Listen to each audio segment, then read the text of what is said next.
এ ভাই, তোর কাছে এমন কোনো ক্রিম আছে যে আমার জুতো উজ্জ্বল হবে? হ্যাঁ সাহেব আছে তো। ভালো করে দেখ, 50,000 টাকা দামের জুতো, আবার নষ্ট না করে ফেলিস। 50,000?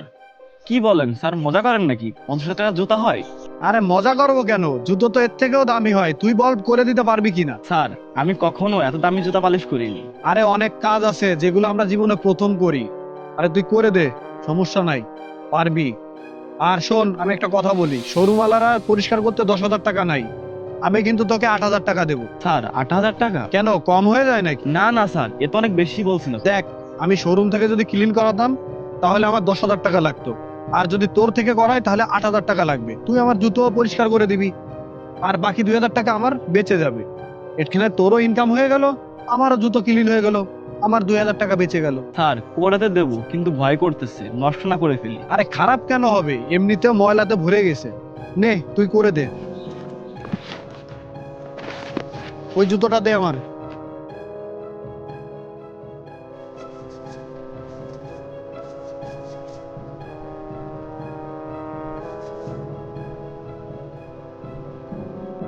এই নিন স্যার, হয়ে গেছে। আরে বাহ, তুই তো আমার জুতো খুব সুন্দর পরিষ্কার করে দিয়েছিস, একদম নতুনের মতন হয়ে গেছে। হ্যাঁ স্যার, কিন্তু ভয়ে ভয়ে করছি।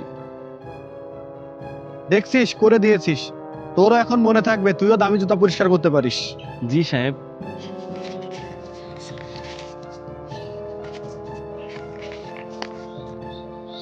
এনে ধর। না না সাহেব, এত টাকাতে আমি কি করব? আমার কাজের মজুরি 100 টাকাই হয়, আপনি আমাকে ওইটাই দেন। 100 টাকা? আমি যখন তোকে বলেছি আমি তোকে 8,000 টাকা দেবো, তখন কেন বলিস না তুই 100 টাকা নিবি? আমি তো তখন বলেই দিছি 8,000 টাকা দেবো, এই নে। না সাহেব, আমি আমার পরিশ্রমের থেকে বেশি টাকা নিতে পারবো না। ভাই, তুই নিতে চাচ্ছিস না, আর আমি তোকে দিচ্ছি। আর আমি দেখ, আমার জবানের বাইরে আমি যাই না। আমি একবার বলেছি তো বলেছি, আমার জবান দুই রকম, তুই করিস না, জবান খারাপ করিস না। নে ধর। জি স্যার। আচ্ছা ঠিক আছে, তুই থাক তাহলে। আর শোন, তোর ফ্যামিলির খেয়াল রাখিস, হ্যাঁ? আচ্ছা সাহেব। চলো, ওঠো। যাবো তো। আগে একটা কথা বলো তো, কোন শোরুমে জুতা পরিষ্কার করতে 10,000 টাকা নেয়? কেউ না। তুমি তাহলে কেন ওকে বললে আর 8,000 টাকা দিয়ে আসলে? তোমার কি অনেক টাকা হয়ে গেছে? আরে ওর এই টাকাটার দরকার ছিল। আচ্ছা, তুমি কিভাবে জানলে ওর টাকার প্রয়োজন? তোমার স্বপ্নে এসে বলে গেছে নাকি? শোনেন, কালকে না 1 তারিখ, বাচ্চাদের পরীক্ষার ফি দিতে হবে, এদিকে ঘর ভাড়ার টাকাও দিতে হবে, ঘরে বাজারও নেই, কি করবেন? আরে তুমি তো জানো গত কয়েক মাস আমার কাজ কাম ভালো হচ্ছে না। তুমি জানো আজকাল মানুষ জুতা ছিঁড়ে গেলে ওরা না জুতা সেলাই করে না, নতুন জুতা কিনে নেয়। কারণ আজকাল মানুষের কাছে না অনেক টাকা হয়ে গেছে। আর এই অবস্থায় বাচ্চাদের পরীক্ষার ফি, ঘর ভাড়া, সংসার কিভাবে চালাবো?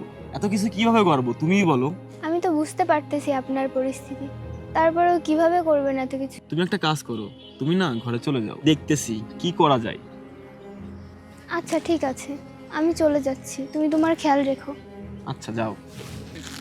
আচ্ছা, তাহলে এত ঘুরিয়ে ফিরিয়ে টাকা দেওয়ার কি আছে? ডিরেক্ট দিলেই তো হতো। কখনো কখনো ঘুরাই বলার দরকার আছে, তা না হলে ও তো ভাবতো ওকে আমি দয়া দেখাচ্ছি, কিন্তু ওর এখন মনে হবে ও এটা পরিশ্রম করেই পেয়েছে।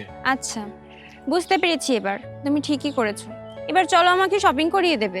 কোথা থেকে দেব? যে টাকা দিয়ে তোমাকে শপিং করে দেবো ওই টাকা তো ওকে দিয়ে দিছি। আরে এমন বলো না, এবার আমি শপিং করব কিভাবে? আরে মজা করতেছিলাম, চলো ওঠো।